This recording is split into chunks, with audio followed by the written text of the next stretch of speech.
você quer que no seu jogo uma unidade persiga algo, ou então que um texto mude na hora que ele seja carregado.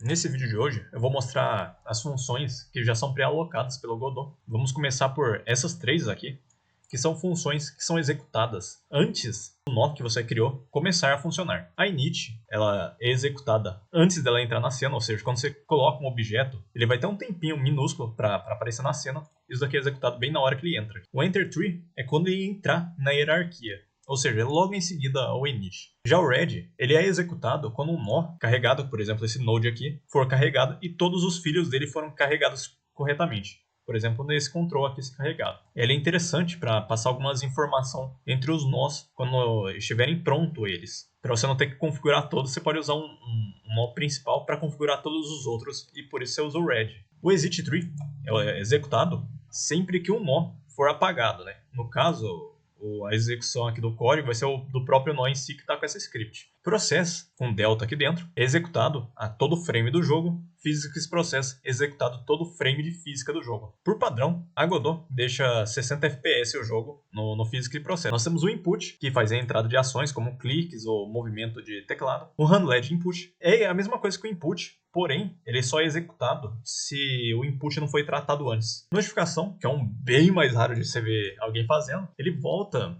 notificações internas da própria engine.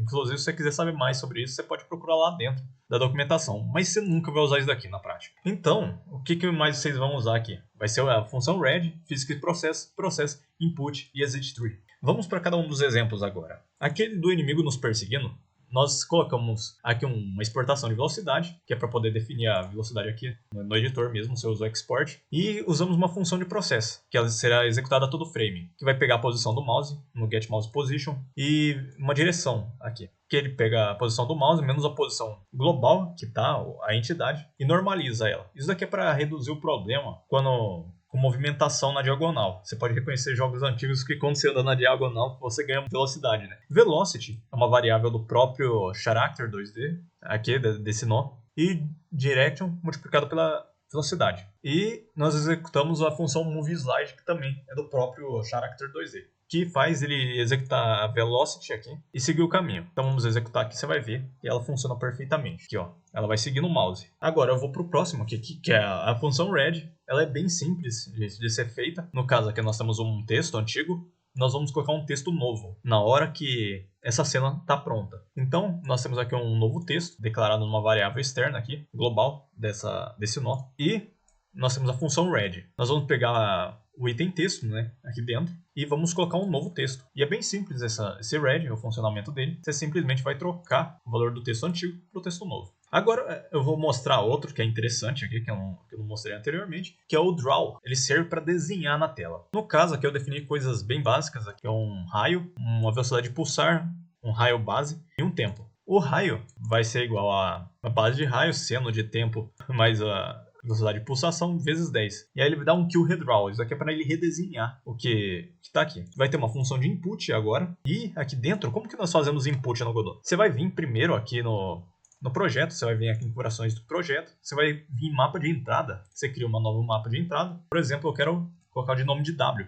Eu vou adicionar aqui. E aqui eu quero a tecla W aqui. Você vai simplesmente selecionar aqui e apertar W e pronto, você já está selecionado aqui. Você pode colocar configurações adicionais aqui embaixo também, para ser com Alt, Shift, essas coisas. E pronto, ele já está aqui. No caso eu fiz a mesma coisa com o botão esquerdo do mouse. E quando eu clico esse botão esquerdo no mouse, ele checa se o evento do clique é uma ação mouse click, que foi o nome que eu dei para aquela ação. E ele aumenta o raio base. Aí ele executa a função draw, desenha um círculo. Ela possui vários métodos específicos para essa função, já a base do Godot. Na documentação você pode encontrar isso, vai estar na descrição. E ele vai desenhar um círculo nessa posição aqui com esse raio e uma cor azul, como você vai reparar aqui. Quando eu clico, ele aumenta de tamanho, como era previsto. E para finalizar aqui com uma coisinha extra, que eu vejo pouca gente falar, é sobre o delta que tem dentro do processo. Para que ele serve? Ele serve para uma coisa bem simples. O delta, ele retorna o tempo entre os frames. Ou seja, que eu vou determinar aqui um timer para o personagem morrer. Então, um timer to die é um float de 5.0. Para você executar um timer, basta simplesmente você pegar o tempo que você tem livre e subtrair ou somar o delta. Então, coloquei aqui menos o tempo. E quando esse tempo atingir 0, ele vai limpar essa cena. Além disso, eu coloquei já aqui, junto à função sair de cena, né, exit tree, e ele vai printar eu morri. Mas você pode colocar qualquer coisa aqui, qualquer chamada que você quiser dentro do teu jogo. Então vamos ver agora. O sprite aqui vai morrer.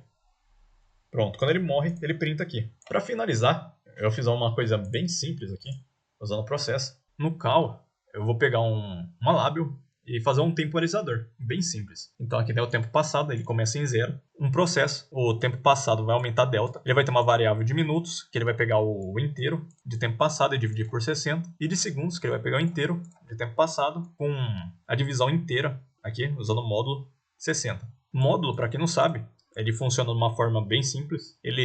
Se um valor passa de certo ponto de uma divisão, no caso aqui de 60, ele vai ser anulado, ou seja, ele vai chegando até 60, aí ele chega em 0, aí vai até 60 de novo, vai sempre assim. Aqui nós temos um timer em texto, que vai ser essa variável aqui, que tem 2 dígitos de inteiros, e outra que tem 2 dígitos de inteiro. Você pode escrever isso daqui de várias formas, né? Eu coloquei dessa forma aqui, para ser mais enxuto e caber. Mas se você sabe formatar texto de outros jeitos, você pode colocar vírgulas ou mais. E ele vai colocar nessa primeira variável aqui os minutos, e na segunda, os segundos. E ele vai trocar o texto da lábio pelo timer text.